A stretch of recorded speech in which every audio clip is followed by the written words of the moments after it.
Joining me now on CGTN is Camilla Yanushevsky. She's the Equity Research Analyst at CFRA. Thank you for joining me today.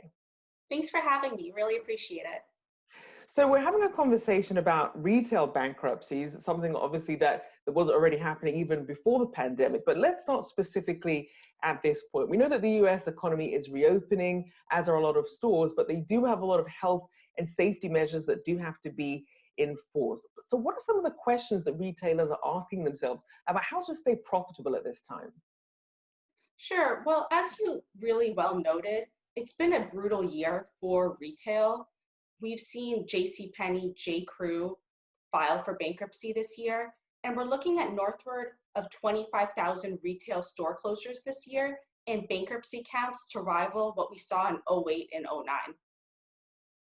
And so then, with that being said, then you mentioned 2008, 2009. We did see some we did see some bankruptcies there. We saw that General Motors filed for Chapter 11, and they were able to bounce back from that and regain their footing as America's largest automaker.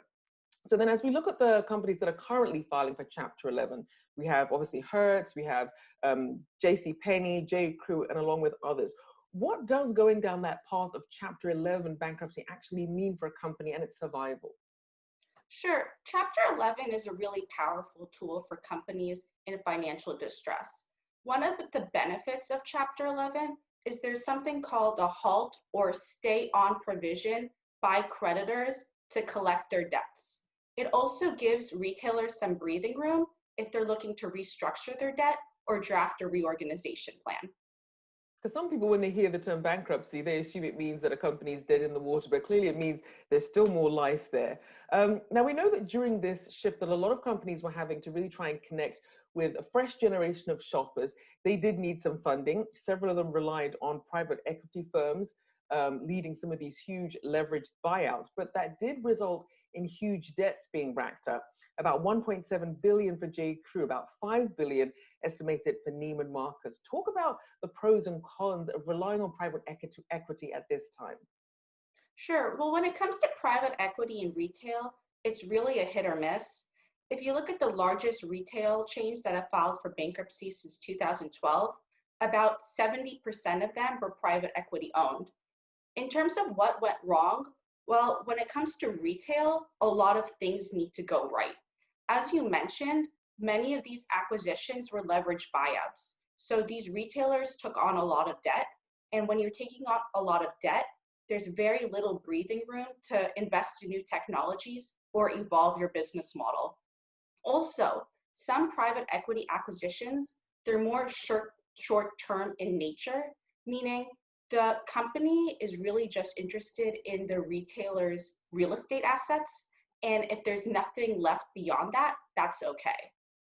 So then as you look across the board, smaller companies and larger retailers as well, what share are likely to make the cut and survive this economic blow?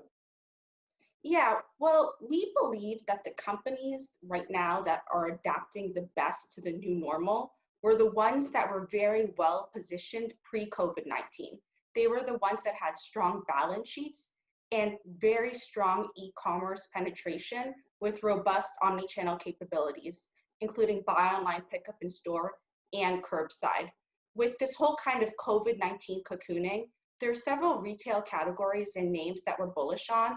For example, sporting goods and athleisure. Dick's Sporting Goods and Lululemon is a great example. Computer and electronics, we've seen a great boost to gaming. Best Buy is a great example. And then also home furnishings, a company like Williams Sonoma, which generates over 50% of their revenues online. And what about some of these smaller retailers, these mom and pop establishments that don't have this huge pool of funding to rely on? How are they faring and what advice do you have for them? Yeah, many smaller retail companies, they really felt the brunt of this impact.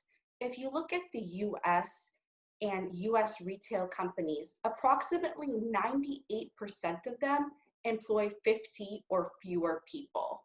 In terms of what advice I'd have for them, if you don't have the basic omnichannel capabilities like buy online, pick up in store, like curbside, you better get on that bandwagon.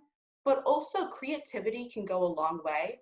We've seen restaurants, for example, in Colorado and Michigan, they're putting ghosts and really creative mannequins into their store space because of capacity limitations. And then I've also seen some apparel retailers put only in-store promotions, which has been a big boost to their foot traffic. And we have seen that foot traffic was becoming an issue. We saw retailers turning to, better in-person buying experiences. But as you look at what we're seeing with brick and mortar companies, as they still try and fight off or try and compete with some of these e-commerce offerings, how optimistic are you about the future of brick and mortar retailers? So we don't think that brick and mortar is dead. We continue to think that the future of retail is omni-channel, and that's why we see some pure play e-commerce companies, be it Amazon, be it Warby Parker, they're actually investing in their store footprint. However, we do believe that the retail industry is overstored. It needs to continue to go through tremendous consolidation. And what COVID-19 has taught retailers is how nimble they can be with less. That's why we see companies like Best Buy, which are very strong, they're also reevaluating their real estate footprint. And I also want to look at real estate in terms of if you're a renter of a business space or if you're the property owner. What are some of the challenges they're facing there, and what sort of opportunities could there be as well? Sure, commercial real estate is really in crisis mode right now, and it's just become a game of hot potato. And let me tell you what I mean by that. There are a number of retailers that are not paying rent. Some examples include Gap, Urban Outfitters, Foot Locker, and that really becomes hot potato game back to the landlord. We recently learned that Mall of America misses its mortgage payments, which goes hot potato back to the lender. What we do know is that a lot of retailers have requested deferral or forbearance, and that period lasts between 90 days to 6 months. So we're going to see what happens after this forbearance period. How does employment pick up? How does consumer spending pick up? I think though what we're going to be seeing is a spike of defaults. So then just as you look ahead then in terms of the future of retail in light of COVID-19 and some of the spikes that we're also seeing in some of the hotspots as well, what does the future outlook look like for the rest of the year? Yeah, we like to keep it simple and say that the future of retail is online and less stores, notably less department stores and less malls.